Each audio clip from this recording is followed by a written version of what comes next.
Stop chasing me! I have a Canon in my hands! It's a Canon, I tell you! A Canon!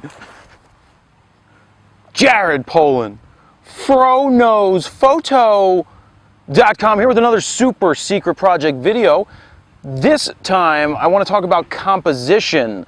I'll be using a Rebel T3i. I have on here a 16-35 2.8, but to keep it more realistic to what most people starting out will have, I'm only going to shoot it in the range of 18 to 35. Because most kit lenses are 18 to 55s, and I'm not going to go below f3.5 just to keep it more realistic. But when I say composition, I have here Kermit the Frog as my subject, and he's an inanimate object. So we're going to play around here. I don't even know what I'm going to do. I haven't even tried to compose an image here to see what would work best with just basically a kit lens. If Canon actually sent me the kit lens this time, I would have used it. But they sent me a better piece of glass because I asked for it. But it still has to go back. I still have to send it back soon. So what I plan on doing here is just going through different angles, taking pictures and showing you what they look like to see how I'm changing up the composition, changing up my angles, seeing what works best. Because the best way to learn your composition is to actually go out and see it and do it. So that's why Kermit the Frog is here for my subject. And just a little shout out, my mom made this in 1983 and it has been my doorstop ever since. She used to do a lot of ceramics, and this is one thing she brought home in 1983 when I was roughly 2 years old. So, yeah, let's get to the composition video end of this, or the composition part of this, and I'll be right back to use this Canon T3i. Hopefully the guys pick up some information from this. We'll be right back.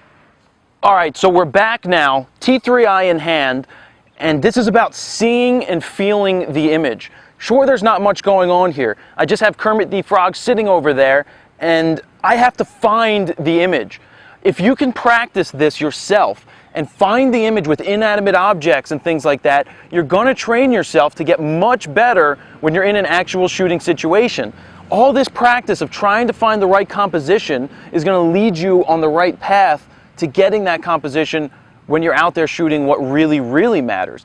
This is a great test. I have to sit here and work through the different, it's not the biggest range of lenses. It doesn't go 18 to 55 like those kit lenses. It's going to go 16 to 35, but like I said, I'm only going to shoot from 18 to 35 and at the lowest aperture of 3.5. And that's going to have to change as I hit 35 because most cameras, when you don't have the 2.8 lenses, are going to do that.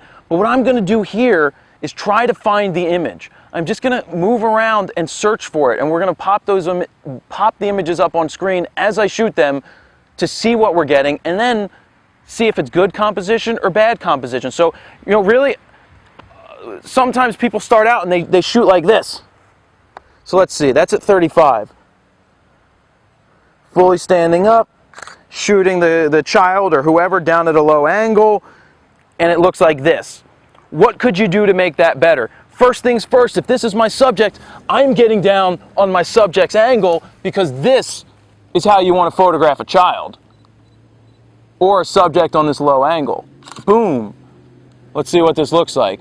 There you go. Now right now I'm in aperture priority. We're not going to worry too much about the exposures right now because this is all about composition. So there's, oh, I thought I had a bug on me. I don't like bugs. There's the first image, not very interesting. There's the second image, getting even better. I like that angle. Do you see what I did? I threw them off to the right-hand side. Now let's put them right in the middle. So using this Canon, I hit this this button over here, top right corner. It lights up the different focusing points. Then I select the middle one and hit OK. So here he is, right in the middle. So now you can see the picture basically in the middle. Look at the difference between the first one, he's off to the right-hand side, and the second one, he's right in the middle. Which composition is stronger? That's up to you. But I like him thrown off to the side because that, to me, is a better image. Now, what would a vertical look like? Do we want him right in the middle, like this? Do we want to focus and do this? You know, you're just getting a different feel for what's going on. Could we come here and shoot an even wider shot?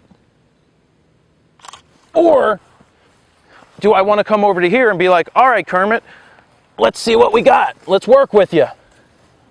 Oh, right there, Kermie. So here we go again. I'm picking my focusing point by hitting that center button and moving all the way over to the leftmost focusing point. I think. I'm still learning how to use this bad boy. There we go. Focus right on his eye from this corner. All right, there we go. I want to get more of his body in there, so I'm going to go wider. And here we go. Now, I threw him off to the left-hand side, but I got his whole body in there, and that's looking much better than the shot before. The shot before is good, but look at the tree right in the background. It's like he's got a tree coming out of his head. Let me focus, lock in. See, now you see this tree coming out of his head. That's not good. How can we fix the tree coming out of the top of his head? Well, we could move slightly this way and be like, all right, I don't want the tree coming out of your head, so let's go vertical, and now the tree is off to the side. Focus, focus. Boom. Now we see the difference in where the tree is. Much better than the tree coming out of the top of his head. So really what this is coming down to is just seeing what's going on in the frame, what's going on in the background, what's going on in your sight lines. It's all about seeing. It's not just about where your subject is or what your subject's doing. He's not moving. I have to move myself. Many times when I'm shooting models, I don't ask them to move if they're in a bad place. I'll move myself, and last resort is ask them to move, because I want to see the image. I'm always looking through the camera going, all right, let's see, what could be the right angle? Because you want to look through the camera because that's what your image is going to be. Not so much always just looking not through the camera. You want to use the camera to see what your frame is going to be, because then you're going to see what's going on. So those are just some simple examples of what I'm thinking about when I'm looking through the camera and shooting the pictures.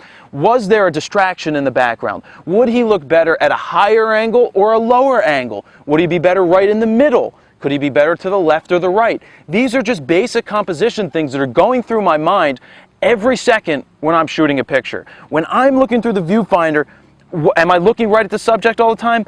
No, I'm focusing on the subject, but I'm checking the outer border. Is there something protruding through the outer border that doesn't need to be there? Is there a distraction?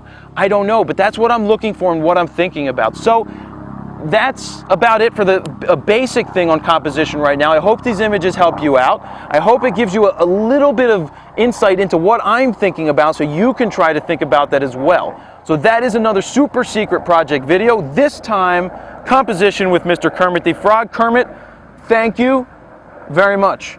Jared Polin, FroKnowsPhoto.com. See ya.